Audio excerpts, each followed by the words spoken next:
welcome to 6 a.m. Tuesdays. I just wanted to kind of share my thoughts this week, where my mind has been, and pardon me, almost missed it this morning. Was a little sleepy. Had a long route this week. Got home a day late. Um, I'm grateful I was able to make it, and then at least I was able to make it for this recording. But what I wanted to focus on is my mind, my attention really has been on asking God to increase my consciousness. Um, I know it's a lot of people ask for things to be manifested, or for results, or for if they have a prayer or something that they desire, say wealth or health, they ask for that thing to be made manifest. Lord, give me the $100, give me the healthy body, heal the sickness. But the thing I'm trying to develop is to see things as God sees them, to move away from this idea of separation of me praying to a God to do something for me, and me to the position of me providing the conditions for God to move and operate through me. And that may sound like a little weird, but it's like huge, because God has been dealing with me on a larger scale about the idea of separation, and the sin or the lie of separation, to believe that I am a separate entity. And the truth is, and it's such a simple truth, but we've gotten so far down the road of delusion that it's hard to digest. Simple truth is that God is one, that everything is an expression of God. I'm an expression of God. You're an expression of God. The map back there is an expression of God. There's only one cause in the universe, only one beginning, only one substance, only one law. And because we quote unquote have choice, we have the option of how we deal with that one law.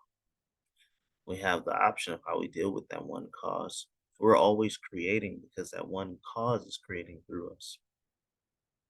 When God breathed his life into us as human beings, he did so not for us to have our own personality, run around and do what we wanted, but he did so that he could have an a he can have a a vehicle. Yeah, so that he can have a vehicle that was, oh goodness. He did that so that he could have a vehicle that was capable of allowing him to experience himself in manifest. Because let's go backwards. All right. There's some basic things that we're not taught, some basic principles that absolutely have to be true for things to make sense. The first thing is that God is one. What I mean by God being one is that there is one cause or one intelligence that the entire universe and the entire existence can be reduced down to. Now, this seems like common sense, but it's not something that's really practiced or really comprehended by most people. Most people believe that there's actually two, that there's a good and an evil. And if there's a good and an evil, there's a Lord of good and a Lord of evil, or a principle of good and a principle of evil. But how can that be true? If there is two powers, a good and an evil power, then that means that God himself, or the intelligence that we all acknowledge, is not Um, it's not omnipresent, nor is he omniscient, nor is he all powerful. Because if there is a second power, that second power has to have some sort of dominion. Otherwise, and put it another way, there are two powers and not one. Because you got to ask yourself, where did evil come from? Was it there in the beginning, or was it a creation from the one? All right. So, since we've asked the question, let's answer it. What we call evil is simply the misapplication of the one power, period. Just like, for example, if you have fire, fire is one power, it's one element, it's one activity, but that fire can be used either positively or negatively. It can be used intelligently when you understand the principles of it to cook food, to heat, to provide life, to provide an atmosphere for life. Or if you just let it go uncontrolled, it will tend to destroy any and everything that it touches. God is the exact same way.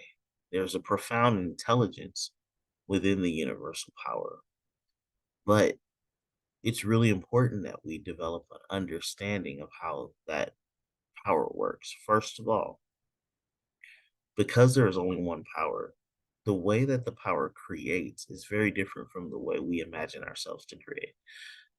The way the power creates is through imagination. It actually ponders or folds an idea upon itself and then becomes that idea. Interesting, huh? If you think about it, it's kind of the same thing we do because we're like that one creation in miniature. For us to be capable of giving expression to that one creator or to that one intelligence, we have to mirror in physical nature what that intelligence is in unmanifested or spiritual nature. Does that make sense? So, what we will do on earth is exactly the same thing that it will do in the spiritual or unmanifested realm. This explains the mind. It explains the conscious and the subconscious mind and what we call imagination. Believe it or not, God has an imagination. And his imagination, just like ours, tends to create real things. But remember, everything is manifested out of the single one thing. So that single one thing thinks about a thing and then becomes that thing. And then from becoming that thing, it manifests that thing into reality, which all is within the mind of that thing. So we are in the mind of that thing, and we were created to be able to imagine things and then interact with manifestation to create the things that we imagine. In fact, when we imagine things, creation, all of creation starts moving toward us to materialize the things that we manifest. Why? Because it is not us manifesting, but it is the single one God manifesting through us and fulfilling his purpose in us. Because remember, he wants to express himself through us as a vehicle. So when you think about this, if we create what we manifest, or if we create what we imagine, or we create what we believe, the first thing that we have to do is get our mind to the place where we can believe that God wants to manifest through us instead of believing in the limitation that's so popular because God can't manifest himself through limitation. It's not like him. There's nothing impossible to God. In fact, because God is all, God doesn't even recognize separation. So when we believe ourselves to be separate, we make it impossible, if not impossible, but we make it very difficult and practical. And mm, we make it very, we set ourselves apart and make it difficult for God, not difficult, but make it unlikely that God can express himself through us because God can't recognize anything that's not himself. Period. This is where the idea of individuality comes from, the belief in being separate and apart. But we have to surrender that belief in order for God to manifest himself through us. It's kind of the great irony. And if you look at the life of Jesus, you'll see that he did exactly this. This was the great miracle or the great example that Jesus gave us. He forever said that I and my Father are one, which was erasing the idea of separation. And then he actually just crucified himself. He laid his own personality down and said, not my will, but thy will be done. He recognized that he was the vehicle, not the driver. This is something. This was revealed to me and it's been kind of beating within me. And I recognize that it's God manifesting his own intelligence and his own plan through my understanding. And I'm just moving out of the way and letting it happen. All right. That's kind of the talk for today. I hope it made sense, my little rambling. But thank you. And I'm grateful that this is being manifested even now. And that God is actually opening my awareness to be able to recognize what is. That goes back to where I was beginning from the talking about from the beginning. I'm asking God to actually open my awareness to recognize what is actually true. I'm not concerned about truth, but I'm because truth is unchanging. God is unchanging. But my concern is my awareness, my ability to perceive or to comprehend what already is true. That it's only through my comprehension of it, through my adaptation, or through my adopting it, through my implementing it, through my incorporating it. It's only through those things that